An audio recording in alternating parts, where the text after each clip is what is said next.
জন্য বেঙ্গালুরু যেতে হয়। প্রোগ্রামটি বেঙ্গালুরুর পারাপানা আগ্রহারা নামক স্থানের একটি হোটেলে হওয়ার কথা ছিল।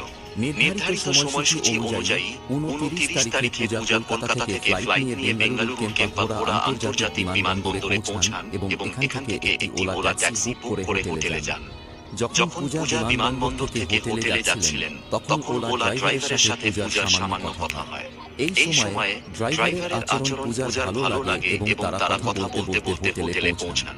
পূজা গাড়ি থেকে নেমে হোটেলের ভিতরে যাওয়ার আগে ড্রাইভারকে বলেন যে যদি সম্ভব হয় তাহলে 31শে জুলাই সকাল 8টায় তাকে এই হোটেল থেকে পিক করে নিতে, কারণ সকালে তার কলকাতার ফ্লাইট রয়েছে।